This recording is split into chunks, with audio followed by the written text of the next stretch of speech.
mereka yang belum terlayani. Halo, kembali lagi bersama saya Vivi.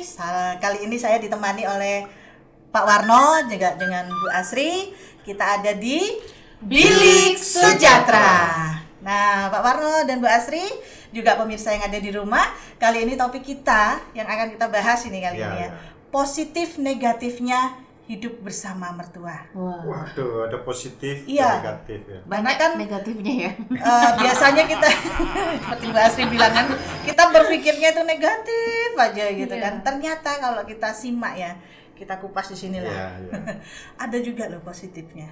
Iya, betul. Iya, karena tentu kalau ada negatif pasti masa sih nggak ada sisi positifnya. Biasanya Ya, positifnya pasti sedikit. ada. Jadi pengalamannya pahit. Kok sedikit pasti banyak juga. Iya. Banyak. Kalau dilihat Tentu, dari tentu. sosialnya ini ya, kalau saya pelajari dari hidup saya kan diizinkan Tuhan untuk bisa hidup bersama mertua. Iya, iya. Ada konflik, ada juga positifnya yang saya rasakan. Positifnya itu kebetulan orang tua saya, mertua saya ini ada kakak, ada adiknya gitu ya. Jadi posisinya mertua saya ini sakit. Jadi kami anaknya yang satu rumah ini, saya dan suami ini dipercayakan untuk merawat, membawa ke dokter Dijaga. gitu ya. Makannya dijaga, kemudian kalau kemana-mana kami yang perhatikan, gitulah pokoknya yang serumah. Jadi pandangan sosial lah di luar rumah. Jadi anak berbakti. Ya, Merawat begitu. orang Jadi tua. ada kesempatan Iya, untuk bisa ada berbuat kesempatan baik, untuk berbakti. berbakti kepada orang tua. Kan kebetulan suami saya ini kan anak pertama laki-laki. Iya. Jadi dia merasa tanggung jawab sama orang tuanya. Kalau Ya, ini, positifnya. kalau kehidupan secara ekonomi gimana? Kalau ekonomi itu kalau saya lihat positifnya itu menghemat, Pak. Menghemat ya? Oh, iyalah. Pakai pengeluarannya sendiri pakai dananya dari Mbak Vivi. Ya atau- otomatis kan orang mertua saya itu kan cuma seorang petani. Petani bukan punyanya sendiri lagi kan. Jadi dia bekerja di tanah pertaniannya dia. Hasilnya itu mungkin bagi sama yang punya tanah itu ya. Oh, Jadi kalau dia kasih. pulang dia bawa sayur, ya lumayan lah. Saya nggak kasih uang belanja yang banyak. Jadi hemat ya? Hemat. Terus kalau masak juga karena saya merasa saya nggak pinter masak, jadi saya percayakan Ibu sama mertua yang masak. saya. Bu, ini saya udah belanja. Ibu masak lah, masakan ibu kan enak. Takutnya kalau saya masak nggak cocok sama mertua laki-laki saya, karena Iya. Kesukaannya beda. beda. Kalau bapak itu sukanya yang santan-santan gitu, Oh. yang gurih-gurih lah pokoknya gitu. Banyak loh positifnya. Positifnya banyak loh Pak Sri, Iya. bukan Iya, sedikit loh. apalagi Benar. Mbak. Coba kalau sudah punya anak, kira-kira gimana? Iya, Kalau yang jaga kalau itu ya mertua. ya pasti kalau hidup bersama mertua itu pasti apa itu Iya, jadi kita dijaga. bisa keluar. Bekerja. Anak saya dititipkan Ada Iya. dititipkan. orang tua atau Kemudian mertua. kalau kita ada acara ya, Ah. kayak pekerjaan saya dibutuhkan keluar kota umpamanya. Iya, Sudah nggak pusing. Ada mertua yang ada jaga. mertua. Tapi kasihan juga kadang-kadang kalau berpikir, Iya loh, aduh. kadang kan tadi katanya sakit juga, terus jaga juga. Nah, Tapi kan pasti ada sukacita yang sendiri. sakit kan mertua yang laki-laki. Oh. Jadi ibu itu yang wah siap siaga wis. Kadang malam kalau rewel tiba-tiba anak saya diambil ditenangin gitu. Oh, Saya wah. sudah capek, sudah kerja, sudah tidur. Nah, itu positifnya itu. Positifnya Positifnya banyak loh. banyak loh. Kalau misalnya suami keluar kota jauh pergi gitu. Ada yang nemenin Ada yang nemeni di rumah, Betul. jadi Nggak nggak kesepian. kesepian. Dan Nah. saya bersyukurnya itu mertua saya itu paling mengerti sama menantu. Oh ya, wah. Artinya bagus itu. kalau saya sudah kelihatan gimana, nggak kayak biasanya gitu ya. Perhatian juga ya. Iya, ditanya ada apa? Ada masalah apa? Ada Di masalah Bu, kerjaan. di kerjaan. Dia takutnya malah anaknya yang ngapa-ngapain ini. Kenapa suamimu? Ada sebenarnya nggak ada masalah. Cuman ya apa ya? Bisa dibuat sebagai teman curhat, pertimbangan gitu ya. Kalau ada apa-apa, gimana ya Bu enaknya gitu. Pertimbangan mengambil keputusan. Ya, pertimbangan mengambil Ya. keputusan karena kan kalau ambil keputusan kan berat kan. Bisa ada yang ditanya gitu kan. Kadang-kadang maunya saya gini, terus Iya. mertua saya bilang gini loh, nanti pandangannya gini. Oh iya ya, kok nggak kepikiran ya. Akhirnya kan kita bisa Iya, bedakan. Nah itu positifnya. Pak. Positif. Jadi kalau ada Ini kalau aku masalah, bicara negatif ini panas ini. panas ini. Ini pengalaman banyak kayak. Tadi sejak tadi itu nyebut negatif. Iya. Mungkin Gimana? Mungkin kebanyakannya seperti itu. Pengalamanmu yang negatif gimana? Soal masakan sih Kak. Jadi kan waktu belum menikah sih, waktu masih pacaran kan pasti ada pendekatan-pendekatan Ya. kayak gitu. Terus disuruh beli ini jeruk lemon. Lemon Cina itu kan beda sama jeruk nipis kan? Beda. Lemon Cina beda dengan jeruk nipis, beda juga dengan jeruk sambal gitu. Yang saya beli jeruk nipis salah. Yang kedua saya beli jeruk sambal juga salah gitu. Oh ternyata lemon Cina seperti ini gitu. Terus dia nyeletuk gitu. Gimana nanti menikah, lemon aja nggak tahu gitu kan. Nah itu jadi konflik dia. iya, jadi Terus itu penyelesaiannya gimana? ya namanya juga ngambil hati kan. Jadi ya mau nggak mau ya. Oh, tak pikir kamu ngamuk-ngamuk. Jangan. Enggak ya. Camer. Nanti berubah pikiran deh. Nah, iya.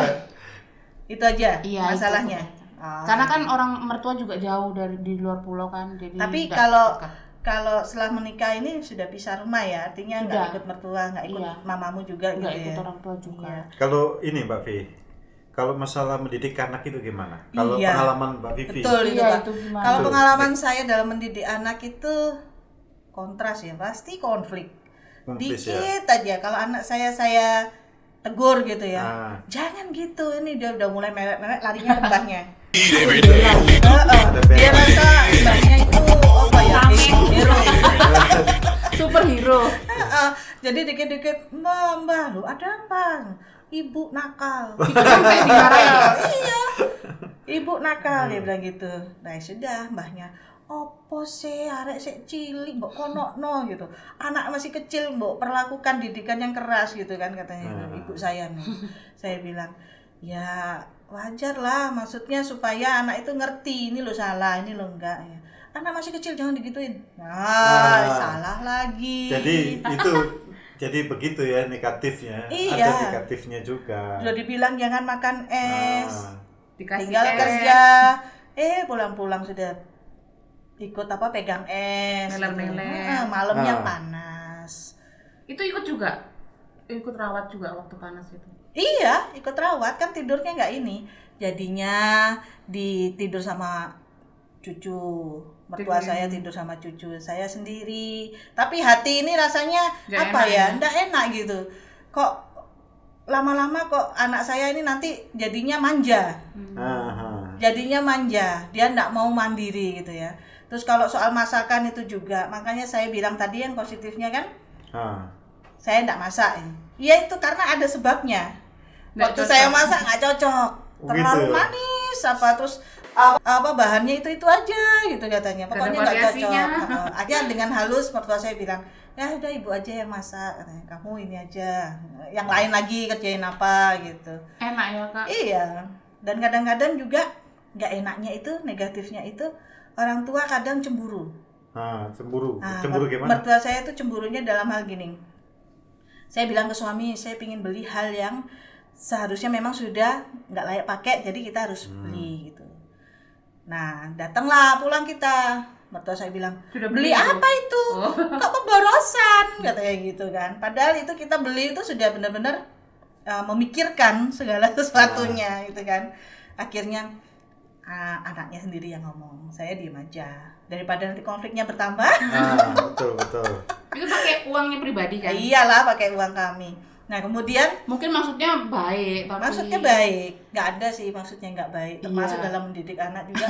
Maksudnya orang tuanya kan kita baik, cuman mungkin mereka merasa ini loh cucu yang sudah tak idam-idamkan gitu kan, akhirnya kan mereka lebih sayang cucu daripada anak. Kalau dari segi Ya. Alkitabnya gimana Pak? Ya, bukan ini saja, tapi bagaimana membina hidup bersama dengan mertua. Mertua. ya, keluarga besar, Ya. secara khusus mertua. Jadi sebenarnya kan kita sebagai umat Tuhan, orang Kristen, anak Tuhan, itu memang harus benar-benar hidupnya ya mencerminkan Anak Tuhan. anak Tuhan. Hmm. Jangan sampai terjadi percekcokan. Iya. Jangan sampai terjadi hal yang sangat memprihatinkan itu ya, menyakitkan. Iya.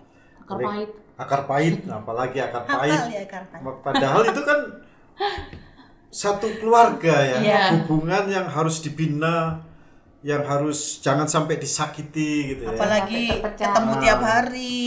Makanya harus ada kasih, Iya. ya, kasih sayang di antara ini.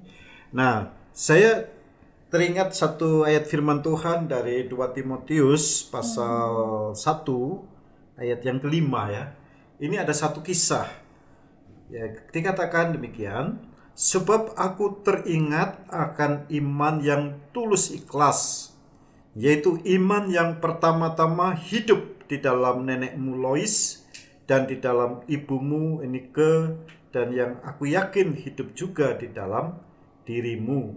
Di sini ada nenek Lois. Ini nasihat Rasul Paulus kepada Timotius. Jadi rupanya neneknya ini dia mewarisi iman. Mewarisi iman kepada anaknya. Kemudian neneknya juga mewarisi iman bukan kepada ibunya juga, tapi kepada cucunya juga. Jadi ada nenekmu Lois, ibumu Nike. Jadi di situ mewarisi. Jadi kalau kehidupan kita sebagai orang Kristen, tentunya kita harus hidup hidup dalam iman. Hidup dalam iman. Tentu dalam rumah tangga kan ada persoalan. Mungkin masalah ekonomi. Mungkin masalah pengasuhan, mungkin masalah relasi antara suami, istri, mertua dan lain sebagainya. Kalau kita hidupi dalam iman, di mana Kristus sudah menyerahkan nyawanya, hidupnya, menebus kita dari dosa. Tentunya kita juga belajar dari dalamnya. Iya, itu Singkat padat, jelas. sangat mengena ya. Iya. Hidup oleh iman, hidup juga harus beriman. Dan seperti yang Pak Warno katakan tadi, memang ada sisi positif dan negatifnya di dalam kita mau bermandiri, hidup mandiri tanpa mengganggu kehidupan mertua. Nah, ada positif, ada negatifnya, kita bisa memilih. Tapi kita boleh juga ikut meniru seperti ayat firman Tuhan yang kita sudah dengar tadi, bahwa kita memberikan pendidikan iman kepada anak juga, kepada cucu terutama juga. Oke, selamat bertemu kembali di Bilik Sejahtera.